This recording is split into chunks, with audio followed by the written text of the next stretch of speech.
Nadreen, आज की जो सबसे बड़ी खबर है वो है साबिक डीजी आईएसआई फैज हमीद को सजा सुना दी गई है। जो सजा सुनाई गई है उसमें 4 चीज़ों का तस्करा किया गया है कि ये वो 4 चीज़ें हैं जिसकी बुनियाद पे फैज हमीद साहब को सजा सुनाई जा रही है। अब इन 4 चीज़ों के हवाले से और कुछ और चीज़ों के हवाले से मैं आपको इस केस से जुड़ी कुछ ऐसे हकायक बताऊंगा कि जो आपने इससे पहले नहीं सुने होंगे, क्योंकि मियाँ अली अशफाक साहब जो मेरा बहुत अच्छे दोस्त भी हैं, ये वकील थे फैज़ हमीद के, और मैं इनके प्रोफेशनल काम में कभी मुदाखलत नहीं करता। मैंने कभी भी इनके प्रोफेशनल ड्यूटी के हवाले से नहीं पूछा और ना कभी उन्होंने बताया। वो एक प्रोफेशनल आदमी है, वो अपना काम करता है, मैं अपना काम करता हूँ। हम दोनों ने एक दूसरे के काम में कभी मुदाखलत नहीं की, कभी भी नहीं की। हाँ, बतौर दोस्त हमारा एक ताल्लुक है और वो हमेशा इंशाल्लाह रहेगा। अब मैंने आज उनसे जब टेलीफोन राब्ता किया, मैंने कहा जी अब तो आपका केस का फैसला आ गया है, तो अब मुझे आप बताएं कि इस केस के अंदर क्या था और हकायक क्या है। तो उन्होंने मुझे कुछ ऐसे हकायक बताए जो मैं आपके सामने अभी रखने वाला हूं थोड़ी देर में। कुछ चीजें मुझे दीगर सोर्सेज से पता चली, वो भी आपके सामने मैं रखूंगा, और ये कैसे कौम को एक नया मंजन बेचा गया ये भी मैं आपके सामने रखूंगा। एक तो नाजरीन आप ये याद रखिएगा कि जनरल फैज हमीद के ऊपर 4 किस्म के इल्जामात हैं जिसकी बुनियाद के ऊपर जनरल फैज के खिलाफ ये फैसला सुनाया गया है। इस पे ख्वाजा आसिफ का ट्वीट है, इंफॉर्मेशन मिनिस्टर जो है उसका ट्वीट है, दीगर बहुत सारे लोग इसके ऊपर ट्वीट कर रहे हैं। तो जो 4 इल्जामात हैं जिनका तस्करा हो रहा है, इनमें एक इल्जाम है जी सियासी सरगर्मियों में मुलव्वस होना, दूसरा इल्जाम है जी ऑफिशियल सीक्रेट एक्ट के खिलाफ वर्जी करना, इख्तियारात का नाजायज इस्तेमाल करना, सरकारी वसाइल का गलत इस्तेमाल करना और लोगों को नुकसान पहुंचाना। ये इनके ऊपर इल्जामात हैं। तो 4 इल्जामात लग गए जनरल फैज पे, और वो कहते हैं जी साबित हो गए और इस बुनियाद पे सजा सुनाई गई। क्या ये सजा सुनाई गई है? तो इसका जवाब है कि सजा नहीं सुनवाई गई। मैंने अभी कंफर्म किया है, ना वकील को ना फैमिली को किसी को भी बुलाकर बाकायदा सजा नहीं सुनाई गई। मिलिट्री कोर्ट हो या दुनिया की कोई भी कोर्ट हो, वो बाकायदा बुलाते हैं, बुलाकर खड़ा करते हैं और वहां पे सजा सुनाते हैं। हो सकता है फैज हमीद जहां पे मौजूद है वहीं पे जाके फौजी ऑफिसर ने फैज हमीद के सामने खड़े होकर या उसको बैठाकर या खुद बैठकर वहां पे सजा सुना दी हो, लेकिन अभी तक मैं आपको ये कंफर्म कर रहा हूं कि इस सजा को सुनाए जाने का जो एक बाकायदा तरीका होता है उसको अडॉप्ट नहीं किया गया। मैं इससे पहले कि इसमें मजीद हकायक आपके सामने रखूं, मैं एक चीज आपको बताना चाहता हूं अपने तौर पे, और डिस्क्लेमर देना बहुत जरूरी है। मेरे पे जब मुझे आईएसआई ने अगवा किया ना, तो उन्होंने कहा जी तुम फैज हमीद से मुलाकात करते रहो। मैंने कहा जी सारी जिंदगी में इस आदमी को मिला ही नहीं, मैंने इस आदमी से सारी जिंदगी कोई मुलाकात नहीं की। आप ये साबित कर दें, मुझे फांसी पे लटका दें। फैज हमीद आपका जर्नैल है, आप उसको उठाकर पूछें, वो आपको बताया कि पूरी जिंदगी में उसने मेरे से एक मुलाकात की हो या एक बात की हो या एक पैगाम उसने मुझे दिया हो या मैंने उसे दिया हो। तो जो सजा आप मुझे देना चाहें, मुझे फांसी में लटका दे। तो इस पे आईएसआई वाले बहुत हैरान हो गए थे। उन्होंने परसेप्शन ये बनाई हुई थी कि जैसे मेरे फैज हमीद से ताल्लुकात होंगे या किसी और जर्नैल से, लेकिन वो ये साबित नहीं कर सके।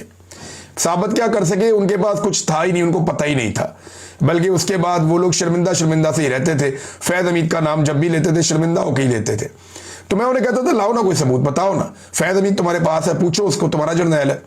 मैं सारी जिंदगी उसको मिला ही नहीं, पूरी जिंदगी इस शख्स को नहीं मिला। और इन्होंने जनाब एक कहानी घड़ दी थी। एक तो मैं ये बताना चाहता हूं, दूसरा क्योंकि मुझे आईएसआई ने अगवा किया था और सियासी मुदाखलत के लिए अगवा किया था। मुझे नदीम अंजुम के दौर में आईएसआई ने अगवा किया और सियासी मकासद के लिए अगवा किया, और मेरे से जितनी बातचीत की सियासत के हवाले से की, और मुझे अपनी सियासत के लिए वो इस्तेमाल करना चाहते थे। जितने मुतालबात उनके थे सारे सियासी नौइयत के थे, उनमें कोई एक भी मुतालबा ऐसा नहीं था जो गैर सियासी हो। तो नदीम अंजुम ने और आईएसआई ने सियासत में बदतरीन जो है मुदाखलत की थी, मेरे मामले में भी। तो मैं तो बहुत खुश हूं कि एक जर्नैल को सियासत में मुदाखलत पे सजा हो रही है, लेकिन हकायक इसके बरक्स हैं। नंबर 1, फैज हमीद की फैमिली को या उसके वकील को बुलाकर यह फैसला नहीं सुनाया गया जो तरीकाकार होता है, किसी को आगाह नहीं किया गया। हो सकता है फैज हमीद को बुला के सुना दिया गया हो। यह फैसला व्हाट्सएप के ऊपर जारी किया गया और सबको पहुंचा दिया गया। और अब ये फैसला आप देख रहे हैं। इस फैसले के बाद ना 3-4 बड़े सवालात पैदा हो गए हैं पाकिस्तान में। एक तो लोग ये कह रहे हैं कि जनाब क्या 9 मई के अंदर भी फैज़ हमीद को सजा हुई है। नंबर 2, बहुत सारे लोग मामला उठा रहे हैं ना, एक मोहसिन बेग साहब हैं, एक 2-3 और सहाफ़ी हैं, वो ये कह रहे हैं कि जी अब 9 मई का मामला है फैज़ हमीद के ऊपर, लिहाजा इमरान खान भी इसके अंदर फंसेगा, ये कह रहे हैं। एक तो 9 मई, नंबर 2 क्या इमरान खान को भी फैज़ हमीद के साथ सजा होगी, ये बात पूछी जा रही है। नंबर 3 फैज़ हमीद का क्या बनेगा। नंबर 4 सवाल ये है कि जो बाकी हैं उनका क्या बनेगा। आइए आपको इन चारों सवालात के जवाब देते हैं। नंबर 1, यहां पे कहीं नहीं लिखा कि फैज़ हमीद को 9 मई में सजा हुई है। तफसीली फैसला आएगा, चीजें सामने आएंगी तो पता चलेगा। और अगर 9 मई में फैज़ हमीद को सजा दी तो फैज़ हमीद क्या अकेला था? फैज़ हमीद क्या अकेला पूरा 9 मई कर सकता है? इसके अंदर पे पूरा का पूरा जत्था मुलव्वस होना चाहिए, बहुत सारे और फौजी भी मुलव्वस होने चाहिए। फैज़ हमीद से ऊपर या फैज़ हमीद के नीचे किसी एक शख्स को भी फैज़ हमीद के साथ सजा नहीं दी गई। क्या एक अकेला जर्नैल ये सारा कुछ कर सकता है? क्या इतनी बड़ी सियासी मुदाखलत और इतने बड़े खेल वो अपने जूनियर ऑफिसर्स की मदद के बगैर खेल सकता है? क्या उनमें से किसी को सजा हुई? किसी एक को भी नहीं हुई। फैज़ हमीद को अकेले को सजा हुई। इसका मतलब यह है कि इन्होंने ढोंग किया है, कौम को बेवकूफ बनाया कि हम एहतसाब कर रहे हैं और सिर्फ अपनी अना को तस्कीन दी है। फैज़ हमीद की सजा जो है वो अवेपोरेट हो जाएगी। इसको इन्होंने ठीक तरीके से सजा नहीं दी और ना ही ठीक तरीके से इसको ट्रायल किया है। मुझे ऐसा लगता है कि इसके अंदर 2 नंबरी है। 9 मई का मामला किसी जगह पे जिक्र नहीं है, किसी जगह पे इसका अमल दखल नहीं है। क्या इमरान खान को सजा होगी? कैसे होगी?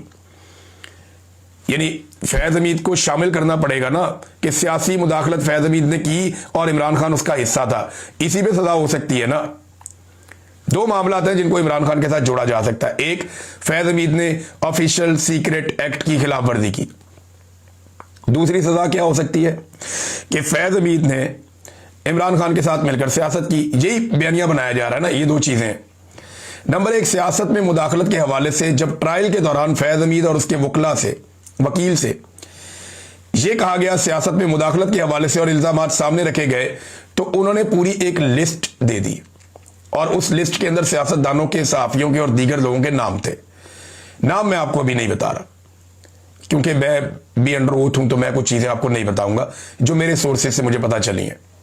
तो सियासतदानों के नाम भी दिए और याद रखिएगा एक पॉलिटिकल पार्टी नहीं, ये कई पॉलिटिकल पार्टीज, यानी जितनी भी पॉलिटिकल पार्टीज आपको नजर आती हैं जिनके नाम है पाकिस्तान में, उन सब पॉलिटिकल पार्टीज के नाम दिए फैज़ हमीद ने। बाकायदा लिखकर पूरी लिस्ट दी कि इन सियासतदानों को, इन सहाफियों को और इन लोगों को बुला लिया जाए और बुलाकर इनको इस ट्रायल का हिस्सा बनाया जाए। एक बंदे को भी नहीं बुलवाया गया। वो बार बार कहते रहे बुलाओ ना इनको, सियासत पे जो इल्जाम आप मेरे पे लगा रहे हैं कि मैंने सियासत की है तो इन सारों को बुला लो, लेकिन इन्होंने सियासत में मुदाखलत पे फैज़ हमीद को सजा देनी नहीं थी।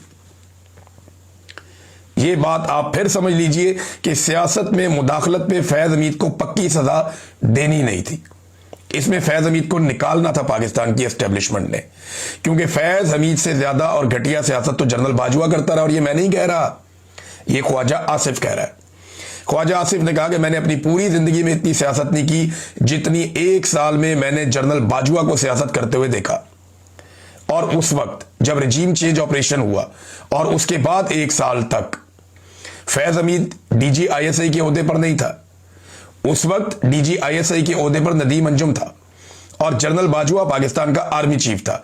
ये लोग सियासत में मुदाखलत कर रहे थे, तो इन दोनों को किसी किस्म की कोई सजा नहीं हुई, इन दोनों को बुलाया नहीं गया। इनको बचाने के लिए और इनके बाद आने वालों को बचाने के लिए और इनसे पहले जाने वालों को बचाने के लिए फैज़ हमीद का केस इंतहाई कमजोर रखा गया। सिर्फ सियासत में मुदाखलत का एक लफ्ज इस्तेमाल किया गया। पूरी लिस्ट लिख कर दी थी नून लीग के लोगों की, PTI के लोगों की, पीपल्स पार्टी के लोगों की, MQM के लोगों की, फजलुर रहमान के लोगों की, हर बंदे की कोई पॉलिटिकल पार्टी, आप नेम एनी पार्टी, सबका लिख कर दिया था कि जनाब इन सारों को बुलाएं, बुलाकर पूछें सियासत में कहां कहां पे किस किस ने मुदाखलत की। उसमें बहुत सारे जर्नैल और बहुत सारे पर्दा नशीन उसके अंदर फंसते थे। लेकिन उन सबको बचाने के लिए यह गोल मोल किस्म का जुमला जरूर शामिल किया गया, लेकिन बदकिस्मती से सियासत में मुदाखलत के मामले पे फैज हमीद पे सही तरीके से ट्रायल नहीं चलाया गया। अगर सही तरीके से ट्रायल चलाते तो कई जर्नैल लटक जाते, कई बंदे और इसके अंदर आ जाते, कई सियासतदान भी इसमें आ जाते और पाकिस्तान में अच्छा खासा सफाया हो जाता गंद का। लेकिन बदकिस्मती से यह नहीं किया गया। बाकी जर्नैलों के साथ क्या होगा? अच्छा, क्या इमरान खान को इसमें सजा हो सकती है? इसके लिए क्या इमरान खान को फौजी अदालत में ले जाएंगे? सवाल ही पैदा नहीं होता। वो मुल्क का साबिक वजीर आजम है और वजीर आजम को कोई सीक्रेट एक्ट ऐसे नहीं होता कि आप वजीर आजम के साथ आपने कोई चीज शेयर कर दी है। इमरान खान साहब पे एक साइफर वाला मुकदमा बनाया था, वो हाई कोर्ट ने उड़ाकर रद्दी की टोकरी में फेंक दिया। इसके अलावा उसके पल्ले और कुछ नहीं है, एक ही मुकदमा बन सकता था। और कौन सा ऑफिशियल सीक्रेट एक्ट है? क्या वजीर आजम को इन्फॉर्म नहीं किया जाएगा सीक्रेट मामला, तो किसको इन्फॉर्म किए जाएंगे? तो यह भी एक मजायका खेज बात है कि इमरान खान पे इस पे भी एक मुकदमा बन जाएगा। और एक चीज मैं आपको और बता दूं कि इमरान खान साहब पे अगर किसी एक चीज में भी मुकदमा बनाना है और उन्हें फौजी अदालत में लेकर जाना है तो आलमी सतह के ऊपर इतना रोला बनेगा और पाकिस्तान के अंदर इतना रोला बनेगा कि जो ये फैसला करेगी तो मिलिट्री एस्टेब्लिशमेंट ही करेगी ना। आसिम मुनीर साहब ने करना है तो ये सर पकड़ के बैठ जाएंगे बाद में। इमरान खान को ये पाकिस्तान की अदालतों में पेश नहीं कर सकते। इमरान खान को ये अभी तक पाकिस्तान की अदालतों में कहीं पे पेश नहीं कर सके। ये अदालत को लेकर अडयाला जेल जाते हैं। ये इमरान खान को फौजी अदालत में लेकर जाएंगे, इनकी ये औकात है? सवाल ही पैदा नहीं होता। इनके लिए मुसीबत बन जाएगी। और फैज हमीद को इमरान खान के साथ जोड़ें तो तब ना, जब फैज हमीद ने पूरी लिस्ट दी है सियासतदानों की, लाओ इन सबको। फिर कब लाएंगे इन सबको? कैसे लाएंगे? तो इमरान खान पे ट्रायल होना है हाई कोर्ट में, सुप्रीम कोर्ट में या बाकी अदालतों में। बाकी अदालतों के अंदर हो सकता है। और अगर इस केस को उसके साथ जोड़ा गया तो पहले फैज हमीद के मामलात को निपटाना पड़ेगा। अब फैज हमीद के पास ऑप्शन क्या है, पहले ये भी आप देख लें। एक तो ये है कि ये अपील में जा सकता है। पहली अपील का जो फोरम है फैज हमीद के लिए वो आर्मी चीफ है, फील्ड मार्शल आसिम मुनीर। तो आर्मी चीफ पहला फोरम है। दूसरा फोरम है हाई कोर्ट, तीसरा फोरम है सुप्रीम कोर्ट। तो 3 जगह पर यह अपील कर सकता है और कोई टाइम इसकी पाबंदी नहीं है। यानी जब ये आर्मी चीफ को अपील करेगा फैज हमीद कि भाई मुझे रिलीफ दिया जाए या मेरी अपील सुनी जाए, तो आर्मी चीफ की मर्जी है, जब तक मर्जी ना सुने वो अंदर रख सकता है फैज हमीद को। अब चंद सवालात मेरे और हैं कि क्या फैज हमीद को इमरान खान की तरह ट्रायल किया गया? लेकिन इससे पहले मैं एक बात आपको बता दूं कि रास्ता जो खुलना चाहिए था ना, जिसके ऊपर हम सारे खुश हो रहे हैं कि जर्नैल टंगेगा, इससे पहले भी जर्नैल टंगे हैं, जर्नैलों को इससे पहले भी सजाएं हुई हैं, लेकिन सजाएं इनकी माफ हो जाती हैं। मिसाल के तौर पे ये आप देखें ना, कुछ अर्सा पहले एयरफोर्स के एक बंदे को सजा होती है और उसके बारे में खबर आती है जनाब कि इसको 10 साल सजा सुनाई गई है और इसने कोई गद्दारी की है पाकिस्तान के साथ, जबकि उसकी फैमिली ये बताती है कि ये पोल खोल रहा था और ये एतराज कर रहा था करप्शन के खिलाफ जो इदारे के अंदर होती है। तो ये साबिक एयर मार्शल जवाद सईद, इसको 10 साल की सजा सुनाई गई, फिर उसने एयर चीफ को अपील कर दी और एयर चीफ ने वो सजा जो है वो 2 साल कर दी। अब उसमें से कितना अरसा तो कट गया पहले ही, अब ये छूट जाएगा। यही ऑप्शन फैज हमीद के पास भी मौजूद होगा। अगर आसिम मुनीर नहीं छोड़ेगा तो ये मामला चला जाएगा हाई कोर्ट में। तो हाई कोर्ट के अंदर और एक फौजी अदालत के अंदर जमीन आसमान का फर्क है। जो मैंने अभी तक इंफॉर्मेशन इकट्ठी की है, इन्होंने जानबूझकर बहुत सारे लूप होल्स छोड़े। सियासत में मुदाखलत में तो सजा हो ही नहीं सकती भाई, किसी को बुलाएंगे, सुनेंगे, कोई गवाह होगा, कोई शवाहिद होंगे, ये तो जानबूझकर इन्होंने किया है। क्योंकि अगर फैज हमीद को सियासत में मुदाखलत में सजा दी होती सही तरीके से तो फिर नदीम अंजुम को भी देनी थी, जनरल बाजवा को भी देनी थी, अभी जनरल आसिम मलिक है उनको भी देनी थी, फिर बाद में फील्ड मार्शल आसिम मुनीर को भी देनी थी। लेकिन फील्ड मार्शल आसिम मुनीर ने एक काम किया। अभी ये जो लोग बयानियां बना रहे हैं ना, उछल कूद कर रहे हैं कि जनाब फौज के अंदर एहतसाब का अमल आप देखें, जनाब आप ये देखें कि फौज ने अपने बंदे का एहतसाब कर दिया। एक तो सवाल ये है कि क्या इमरान खान की तरह एहतसाब किया? इमरान खान की पूरी फैमिली को रगड़ दिया गया? क्या जनरल फैज के साथ ये हुआ? इमरान खान के लोगों के मुंह पे काला कपड़ा डाल के घसीटा गया? क्या जनरल फैज के साथ ये हुआ? इमरान खान के साथ जो जुल्म और ज्यादती की गई, जिस तरह की कैद में उसे रखा गया, क्या जनरल फैज के साथ इस तरह से हुआ? जनरल फैज कंफर्टेबल है, उसकी फैमिली भी उसको जाकर मिलती है, बाकी लोग भी उसको जाकर मिलते हैं, वकील के साथ वो जब चाहे बुला के बातचीत कर सकता है। तो जनरल फैज को तो एक बेहतरीन और शाहाना अंदाज में रखा गया है। उसको एयर कंडीशन भी अवेलेबल है, सर्दी में उसको हीटर भी अवेलेबल है, और वो टीवी भी देख सकता है, बाकी चीजें भी कर सकता है, किताबें पढ़ सकता है, एंजॉय कर सकता है, और बेहतरीन बेड शेड लगे हुए, माहौल बना हुआ है, प्रॉपर एक रेस्ट हाउस के अंदर है जनरल फैज हमीद। तो अपने जर्नैल को रखना है रेस्ट हाउस में, मेस के अंदर, जबकि इमरान खान को रखना है कहां पे? बदतरीन काल कोठरी के अंदर। तो ये जो सिविलियंस है ना, इनको कीड़े मकोड़े समझती है मिलिट्री एस्टेब्लिशमेंट। जनरल फैज के साथ भी वही सलूक होना चाहिए था जो सियासतदानों के साथ या आम पाकिस्तानियों के साथ किया जाता है। अच्छा, जनरल आसिफ मुनीर ने क्या किया कि जनरल फैज हमीद को सजा सुनाने से पहले इस्तिस्ना ले लिया, यानी अपने आप को उन्होंने कम से कम महफूज कर दिया कि मैं महफूज रहूं, कल को मेरे ऊपर ये रास्ता जो खुल गया ये मेरी तरफ ना आ जाए। अव्वल तो रास्ता खुला ही नहीं। जिन लोगों को इस बात पे शक हो रहा है ना, या जो लोग ये कह रहे हैं, मैं तो बड़ा दिल में खुश हो रहा था कि अच्छा हुआ, और मैं पहले दिन से मुतालबा कर रहा हूं कि जनरल फैज को अगर सजा देनी है तो सियासत में और सहाफत में मुदाखलत पे दो। अब लाओ ना नाम सामने, कौन कौन से सियासतदान के साथ क्या क्या उसने सियासत के अंदर मुदाखलत की, और कौन कौन से सहाफियों के साथ कहां कहां पे उसने मुदाखलत की। लाओ रिकॉर्ड सामने रखो, कितने लोगों को सुना, कितने शवाहिद इकट्ठे किए, कितनी गवाहियां हासिल की, कितने लोगों ने क्या क्या सबूत वहां पे फराम किए, कोई चीज ही नहीं।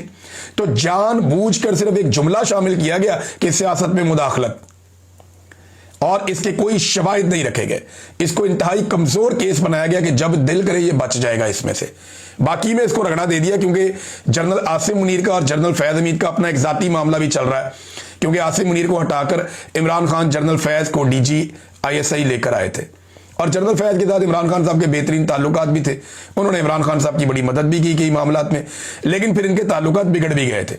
एक टाइम ऐसा आया था कि इमरान खान साहब ने जनरल फैज हमीद का नंबर अपने मोबाइल फोन से ब्लॉक कर दिया था, और जनरल फैज हमीद चाह भी रहे थे कि जनरल बाजवा और इमरान खान के बीच में सुलह करवाएं, जिसपे इमरान खान साहब ने उनका नंबर, एक वक्त आया था कि जनरल बाजवा का और जनरल फैज का दोनों का नंबर ब्लॉक कर दिया था। यह खबर मैं आपको बहुत पहले दे चुका हूं। तो आर्मी चीफ ने पहले तो ले लिया जनाब इस्तिस्ना, और उसके बाद दी जनरल फैज को सजा। तो यहां से आप नेक नियति का अंदाजा कर सकते हैं कि फौज के अंदर जो एहतसाब का एक ढिंडोरा पीटा जाता है कि सियासत में मुदाखलत पे एहतसाब होगा, तो मैं आपको फिर बता दूं कि सियासत में मुदाखलत पे फौज ने एहतसाब करने का कोई इरादा जाहिर नहीं किया। और ये केस जो है, इसके अंदर भी जनरल फैज के लिए बहुत सारे रास्ते छोड़े गए ताकि जनरल फैज कल को थोड़े अरसे के बाद वो इन केसेस से निकलकर पाकिस्तान से बाहर चला जाएगा। पाकिस्तान से बाहर ना चला गया तो चंद सालों से पाकिस्तान में रखा जाएगा, और वैसे भी वो कंफर्टेबल पोजीशन में है, उसको कोई ऐसी तकलीफ में तो रखा नहीं है जैसी तकलीफ में इमरान खान को रखा है। फैसल वाडा ने यह फैसला जो है ये चंद दिन पहले सुना दिया था, वसीम बदामी के प्रोग्राम में ARY पे बता दिया था। 14 साल का जिक्र भी उसने किया था। तो 14 साल की सजा हुई है जनरल फैज हमीद को। तो फैसल वाडा को कैसे पता था? ये सिर्फ फैसल वाडा को नहीं, कुछ और लोगों को भी पता था। ये कोई अदालती फैसला नहीं है कि जज जब फैसला सुनाए तब सबको पता चले। और ये तो मुशावरत के साथ होता है, अंदर खाते बातें हो रही होती हैं। वहां पे जो डमी अदालत होती है, ना उस आदमी का कानून के साथ कोई ताल्लुक है, ना किसी और चीज के साथ कोई ताल्लुक है। जो ये केस सुन रहा है एक जूनियर ऑफिसर होता है, और वो सीनियर ऑफिसर्स की मर्जी का इंतजार करता है, जैसे ऊपर से हुक्म आ जाता है वैसा ही वो फैसला सुना देता है। तो नादरीन, जितने लोग खुश हो रहे हैं कि जनरल फैज हमीद को सजा हो गई और सियासत में मुदाखलत पर जर्नैलों के एहतसाब का रास्ता खुल गया, वो लोग जरा ब्रेक लगाएं और इंतजार करें तफसीली फैसले का। जब तफसीली फैसला आएगा तो आपको पता चलेगा कि इसके अंदर टके की कोई औकात नहीं है। इन्होंने किसी गवाह को बुलाकर नहीं सुना, जो लिस्ट फ्राहम की गई उसमें से किसी आदमी को नहीं बुलाया गया, खुद भी किसी बंदे को, किसी सबूत को सामने नहीं रखा गया। तो सियासत में मुदाखलत के मामले पर, जिस पे पूरी कौम की दिलचस्पी है, इस मामले पर कम से कम जनरल फैज हमीद को सजा नहीं सुनाई गई। और जो लोग इससे उम्मीद लगा रहे हैं कि इसमें इमरान खान को लपेट के सजा दे दी जाएगी, तो उस सजा की औकात टके की नहीं रहेगी। अगर कोई मामला बनाया भी गया तो जैसे 300 मुकदमा बनाए हैं, उससे मिलती जुलती कोई कार्रवाई कर दी जाए, कोई कागजी कार्रवाई कर दी जाए तो कर दी जाए। इसकी कानूनी और आईनी हैसियत सिफर है, इसमें इमरान खान को रगड़ा नहीं दिया जा सकता। हाँ, बहुत सारे लोगों को इकट्ठा रगड़ा लग सकता था अगर बाकायदा जो लिस्ट फ्राहम की गई थी उसके मुताबिक लोगों को बुला लिया जाता। तो नादरीन, ये वो केस था।